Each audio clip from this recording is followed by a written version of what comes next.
咁呢個係權雄燦觀看跳水，我覺得佢完咗，佢追平咗奧運會紀錄，我嘅天邊呢個可以中國嘅跳水冠軍啊！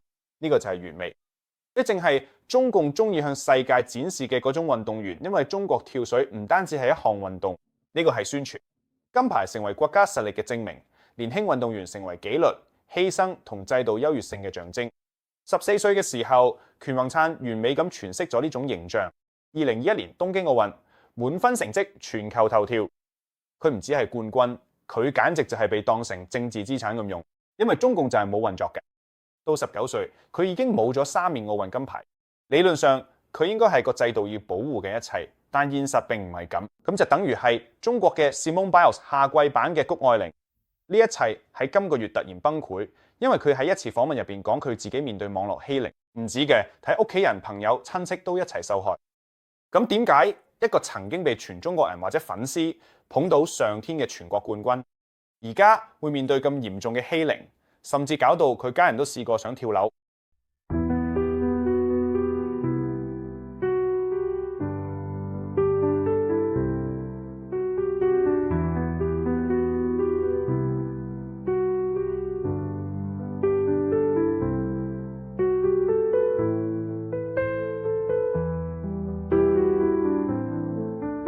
其實權宏燦同好多中國體操、舉重或者跳水運動員一樣，出身都係比較窮嘅家庭，或者嚟自鄉下，佢嗰度其實冇乜前途咯，所以佢哋會選擇入呢啲運動隊，希望可以揾到生計，有份工資，仲有機會比工廠打工好得多。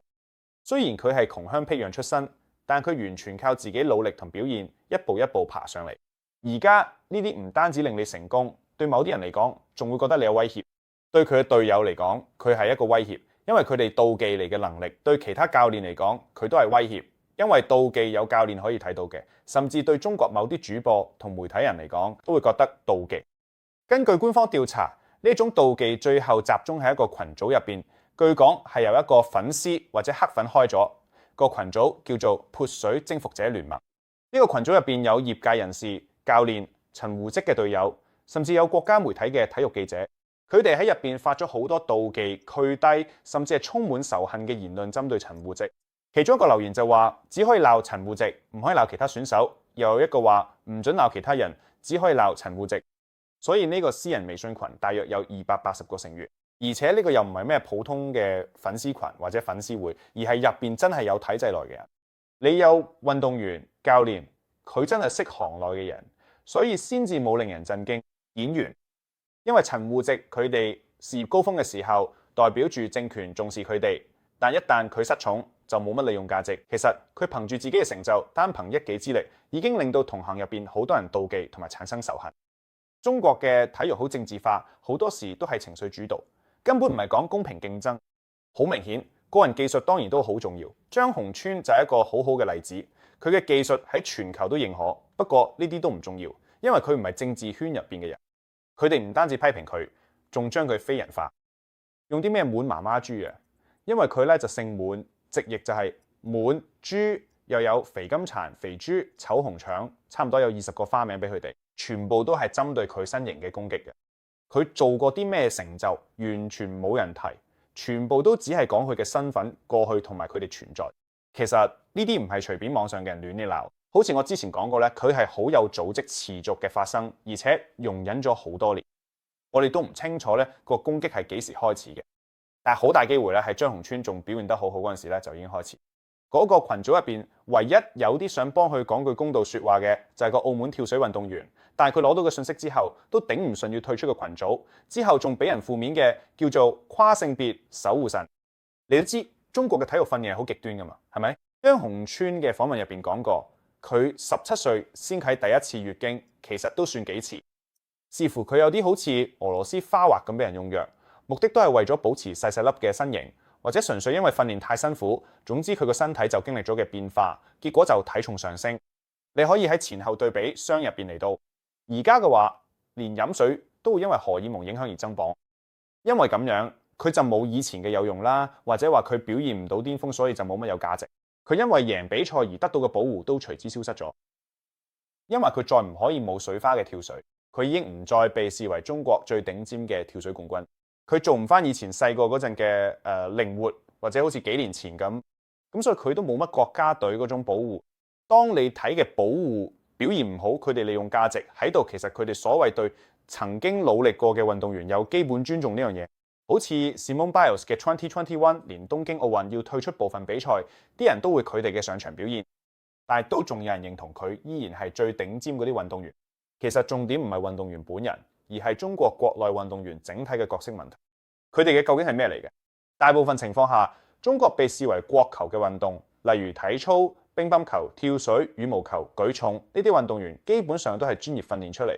呢份工就係佢哋嘅職業，成日都係冇做。佢哋由細個開始，每日訓練8個鐘，目的就係為咗啲奧運獎牌。換句話講，佢哋唔係一邊讀書一邊無意中嘅某項運動好嘅，之後先至去試下入奧運隊。喺中國呢啲人真係由細到大就係為咗成為金牌運動員而培養出嚟。所以 Chuan 咧成為冠軍咧，其實就係辛勤努力，加上每日都要捱過咗極大痛苦，最後必然嘅結果嘅。為咗保持咗嗰種外貌、身形啊，仲有做到佢做過咁嘢。但係好明顯，大自然唔會永遠等你。所以如果你係嚟自鄉下冇權嘅勢嘅人撐你，基本上你已經唔再係事業高峰。呢個時候人哋就可以冇針對你。你哋唔記得嗰個演員余夢龍或者 Alan Yu 喺神秘死亡之所以咁多人討論，純粹因為佢嘅政治背景。佢得罪嘅有政治背景嘅人，或者有人想整蠱，但佢哋最需要幫助嘅時候幫佢。而家呢單網絡欺凌案有冇判決？官方調查話係一個叫徐嘅粉絲要負責，但係除此之外喺其他進一步行動，佢追查有邊啲人牽涉其中。老實講，呢啲根本就係掩蓋真相。如果你認真睇下，咁喺群組入邊嘅人講嘅惡毒說話又點算？呢啲人明顯係內部人嚟嘅，係咪？佢哋有教練、有運動員、有隊友、有體育記者，但係呢啲人完全冇事。所以問題就係中共嘅調查根本就將成件事簡化成一單粉絲文化戰爭，或者話係粉絲欺凌嘅，而唔係大眾市民。但事實唔係嘅，因為粉絲文化戰爭其實一直都係中共想打壓佢嘅。其實呢單嘢嘅本質就係欺凌係嚟自行業內部，係咪？即係行內人。好明顯就係一單排擠欺凌事件，完全令人睇起中國政治運動時期嘅經歷。佢哋嘅其他地方都係咁做，所以就係妒忌、貪婪，仲有咧就係純粹接受唔到有人俾佢哋嘅。你可能會問，點解而家中國社會入邊會有咁多妒忌心？其實原因同點解啲人嘅物質主義一樣，就係因為共產黨摧毀咗人嘅道德，令佢哋變成淨係識貪婪嘅動物。如果你見到有啲人比你更成功，啱啱嘅反應唔係話佢恭喜你啊，不如請你飲杯啤酒，聽下你有咩經驗可以俾我學下。咁佢哋嘅係你憑咩賺得多過我？你憑咩有更好嘅車或者屋都大過我？就係因為幾十年咗呢種睇法，令到各行各業嘅人都唔識欣賞最好嘅人，唔係當佢係你學習嘅對象，而係點樣拉低咗，然後自己頂替咗個位。咁問題就冇啦。如果你唔係咁啱嘅圈子入邊，如果你唔係同啱嘅人一齊，或者你冇錢去買到嘅後台支持，又會點？就係佢，我哋要睇清楚，成件事唔淨止係一個運動場咁簡單，佢唔止係啲咩粉絲文化咁簡單。好明顯啦，呢啲人都唔會有咩刑事指控或者民事調查繼續落去。官方調查就同我哋講得啦，搞掂啦，我哋已經解散咗一個群組，咁佢啦，但係出邊仲有幾多個咁嘅群組啦？咁佢又可以再開幾多個新群組啦？所以咧，佢哋唔會就冇消失。我覺得算係幸運，因為陳鴻川靠咁勁嘅成績嚟到夠影響力，所以要拉廠落馬都冇咁易。但你都見到，其實就係咁，係屋企人都因為呢件事受苦，身邊其他人都一樣。